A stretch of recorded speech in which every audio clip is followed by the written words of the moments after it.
Well, someone who certainly knows a lot about Kyle Okposo is undoubtedly also excited for tonight and his milestone game, that being 1,000 for Kyle. Zemgus Girgensons, how are you? Good, how are you? Pretty good. How would you describe Kyle in a word or two? Amazing. I mean, anything about the guy is top-notch. I had to give a little speech this morning in the locker room about him, and to be honest, he's just an example to every single person. I think the way they should be, not just hockey-wise, the way he's off the ice. I mean, he's an amazing person, and he's a good guy to be around. Is he still in the gym a lot? Like when I played with him with the Islanders, I was at the beginning of his career, and he used to be in the gym, like trying to get stronger every day. He used to have those magnet thing that were on his body to like pump up his. Oh, he was an ARP guy. ARP guy. He was an ARP guy. He's not an ARP guy anymore. Not anymore. But he's still in the gym. He's in the gym. Yeah, he's very professional. The way he takes care of his body. I mean, you can't play 1,000 games if you don't do that. And but yeah, he's in the gym a lot. And I mean, the older you get, the more time I think you spend in the gym stretching. So I can tell that by myself. It takes a while to warm up.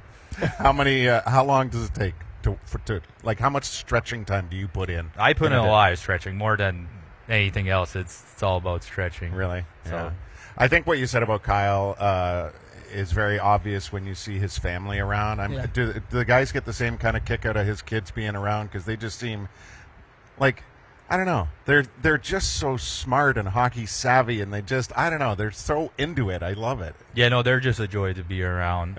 Anytime you're around his family, you see how much love and kindness they have in their home. So anytime they're in the rink or we're at their house or somewhere else, it's always a joy to be around all of them. 1,000 games. I was talking to Craig Anderson this morning. We were talking about, Roberto Luongo playing 1,000 or whatever, a goalie playing 1,000. That's crazy to think.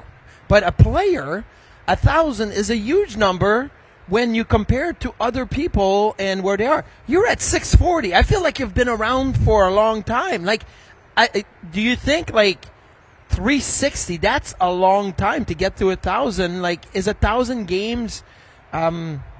A huge benchmark? Is it something for you, for example, to say, I want to be able to get there as well? I mean, I think every single player would like to hit that 1,000, but as you said, it's a very tough and challenging thing to accomplish. So seeing Oki do it is awesome.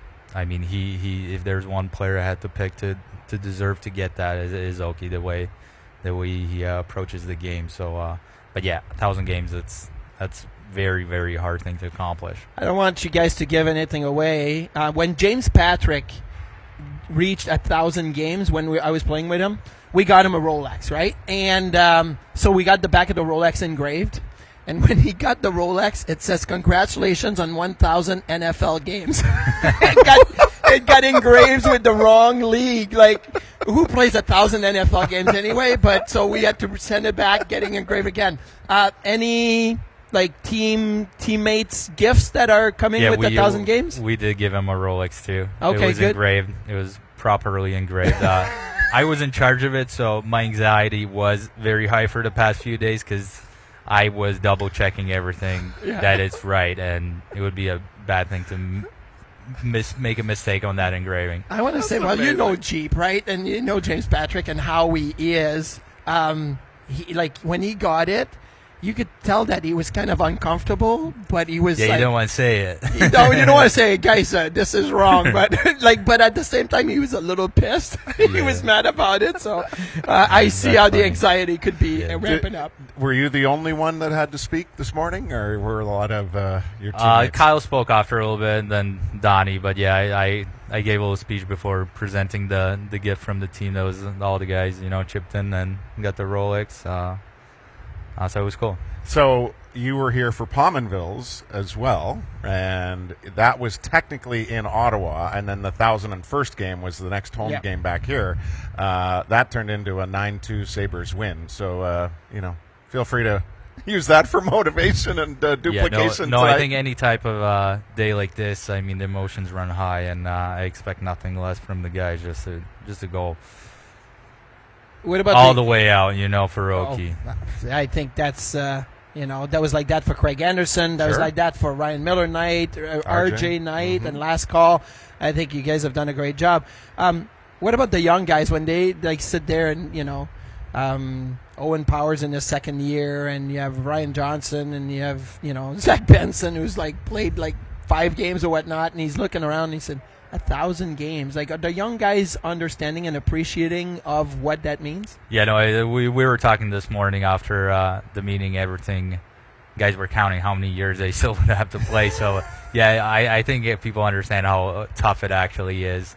Even for me to even get there, I still would have to play for a decent while. So, I think the guys get the gist of it, how big of an accomplishment that is. For Zach Benson, you think, okay, 1,000 games, he'd have to play 14 seasons, 15 seasons, and play maybe 75, 80 games. So you're thinking about 2038. You're in 2038. What does that look like? Right, 15 years down the road. That's crazy to think about. Yeah, it is. Kyle told us yesterday that he didn't think the team has played to its exact identity yet. How do you view that comment? What do you make of kind of why he's saying that, and how you actually feel about where the team is at right now? No, I totally agree with him. We're in a point where we're not scared to say it. We know how good we can be, and we haven't been there yet this year. So I think the guys acknowledging that and knowing what we have to do to fix it is big. Whereas before, maybe, it would just be it's just the way it is. But now we know where our ceiling is, and we haven't been close to it yet. Special teams. You're not on the power play, but you're a big part of the penalty kill. And you've played the penalty kill a lot the last few years. Do you have maybe sometimes guys coming over and say, can you help us out with the power play, because you know how the penalty killers are thinking, especially on zone entries? When you sit on the bench there, they come back to the bench. Do you have a word of encouragement, advice? What does that dynamic between penalty killers and power play work right now, that it seems like the penalty kill is doing better than the power play is at the moment? Yeah, I mean, sometimes we'll chime in, but mostly it's up to them. They're the brains there, That's why they're on power play. No, they don't know what they're doing. I know our power plays has been a little on the slow start, but they know what they're doing, and it's the same thing. They know where the ceiling is for them, and they are willing to fix it as soon as they can, but it takes time. Thank you for the insight into Kyle and his big night ahead, and good luck tonight. Thank you. Appreciate you having me.